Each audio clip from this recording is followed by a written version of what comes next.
জুলাই আগস্টের গণঅভ্যুত্থানের যুদ্ধকে সেই তৎপর উল্টে গেছে, ফাঁসিবাদে পলায়ন করেছে এবং বাংলাদেশ আমার একটা নতুন সম্ভাবনা তার প্রান্ত উপনীত হয়েছে।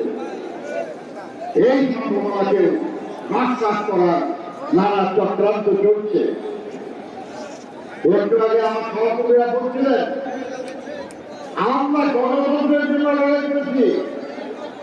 বাংলাদেশের মানুষ এক দফার দাবিতে আন্দোলন করেছে, ফাঁসিবাদের পতন এবং নিরপেক্ষ সরকারের নির্বাচনের মাধ্যমে গণতন্ত্র পুনঃপ্রতিষ্ঠা। এই এক দফার একটা অংশ আদায় হয়েছে, আর একটা অংশ এখন আদায় হয় না। ওটাই প্রধান কাজ, ওটাই প্রধান কাজ। গণতন্ত্র ফিরিয়ে আনাই প্রধান কাজ। জনগণকে তার অধিকার দিয়ে দেওয়াই প্রধান কাজ। জনগণের নির্বাচিত সরকার প্রতিষ্ঠায় প্রধান কাজ। জনগণের কাছে দায়বদ্ধ সরকার প্রতিষ্ঠা প্রধান কাজ। জনগণকে জবাবদিহিতা করতে বাধ্য এমন একটা সরকার প্রতিষ্ঠায় প্রধান কাজ। এই কাজের দায়িত্ব যারা দিয়েছেন আমরাই দিয়েছি। অন্তর্বর্তীকালীন সরকার মনে রাখতে হবে, আপনারা স্থায়ী সরকার নন, আপনারা নির্বাচিত সরকার নন, আপনারা অন্তর্বর্তীকালীন সরকার। অন্তর্বর্তীকালীন সরকারের অর্থ হল আগের একটা সরকার আর পরের একটা সরকারের মাঝখানের সরকার।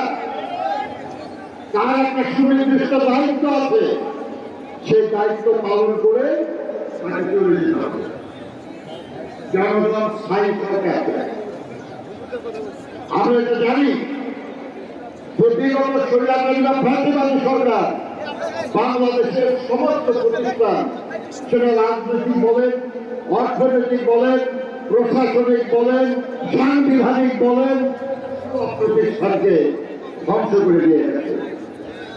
আর সেই ধ্বংসপ্রাপ্ত প্রতিষ্ঠানগুলিকে পুনর্গঠনের জন্য আমাদের নেতা জনাব তারেক রহমান আন্দোলনে রত, যুবপথ আন্দোলনে রত সব রাজনৈতিক দলের পরামর্শ নিয়ে 31 দফা রাষ্ট্র কাঠামো মেরামতের রূপরেখা।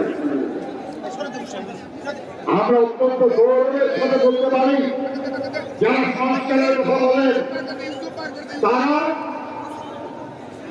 অনেক কথা বলছেন, কিন্তু 31 দফার বাইরে নূতন কোন কিছু তাদের মাথা থেকে আসে না।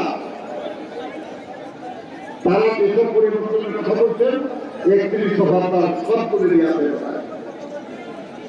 কাজেই সংস্কার প্রয়োজন, এই সরকার প্রয়োজন, কিন্তু সব সংস্কার করে দেওয়ার জন্য এই সরকার প্রতিষ্ঠা হয় না। আমরা বলেছি যে একটা আবার সুস্থ নিরপেক্ষ নির্বাচনের জন্য যেসব সংস্কার জরুরি, সেই সব সংস্কার আলোচনার মাধ্যমে সম্পন্ন করে যত দ্রুত সম্ভব জনগণের অধিকার জনগণকে ফিরিয়ে দিই। আমরা বলেছি ডিসেম্বরের মধ্যে নির্বাচন চাই। আমরা বলেছি নির্বাচন কমিশন বলেছে জুন মাসের মধ্যে তারা নির্বাচনের জন্য প্রস্তুত হয়ে যাবে। সংস্কার কমিশনের ঐক্যবদ্ধ কমিশন যেটা হয়েছে তার প্রধান বলেছেন পত্রিকায় আগামী 1 মাসের মধ্যে তারা রাজনৈতিক দলগুলির সঙ্গে যে আলোচনা করেছেন তার আলোকে একটা সনদ প্রস্তুত করতে পারবে। আর তাহলে জুন মাসের মধ্যে সংস্কার নির্বাচনের প্রস্তুতি দিলেই যদি সম্পন্ন হয় তাহলে ডিসেম্বরের নির্বাচনের প্রস্তুতি হবে। আমি বারবার বলেছি, যারা বলেন ডিসেম্বরের পরে হবে নির্বাচন, তারা বলেন যুক্তি দিয়ে বলেন কেন ডিসেম্বরের পরে সময় দরকার।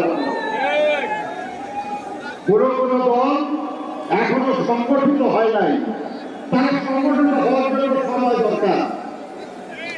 কোন কোন দল অন্যদের সঙ্গে ঐক্য করার চেষ্টা করছে, তাদের ঐক্য করার জন্য সময় দরকার। এই সময় দেওয়ার জন্য আমরা নির্বাচন অপেক্ষা করব না, এটা উচিত হবে। জনগণ এই কারণে সময় দিতে রাজি না। আর সেজন্যই আমরা বলি যে 8 দফার জন্য আমার হাজারো ভাই খুন হয়েছে, গুম হয়েছে, অত্যাচারিত হয়েছে, নির্যাতিত হয়েছে, আহত হয়েছে, জেল খেটেছে, পালিয়ে নিয়েছে, সম্পত্তির শিকার হয়েছে।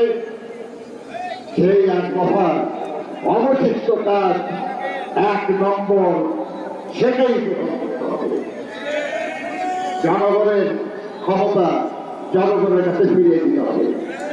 এই যে লড়াই, এই লড়াই ফাঁসিবাদ বিরোধী লড়াই, যারা সামনের কাতারে ছিলেন সেই তরুণ সমাজকে সামনের কাতারে থাকতে হবে।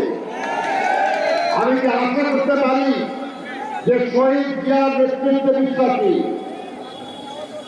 বেগম খালেদা জিয়ার নেতৃত্বে বিশ্বাসী, জনাব তারেক রহমানের নেতৃত্বে বিশ্বাসী এই তরুণ সমাজ, আপনারা কি সেই লড়াইয়ে শক্তিশালী ভূমিকা পালন করতে রাজি আছেন? আপনারা দুই হাত মিলে বলুন, রাজি আছেন আপনারা? আমি বিশ্বাস করি আপনারা রাজি থাকলে এটা বাধা দেওয়ার, এটা প্রতিরোধ করার ক্ষমতা এই দেশে কারণেই কখনো ছিল না, আগামীতেও থাকবে না ইনশাআল্লাহ। আমি আপনাদের এই লড়াইয়ের, আপনাদের এই আন্দোলনের সাফল্য কামনা করে যারা এই অনুষ্ঠান আয়োজন করেছেন তাদের সবাইকে আন্তরিক ধন্যবাদ এবং কৃতজ্ঞতা জানিয়ে আমার বক্তব্য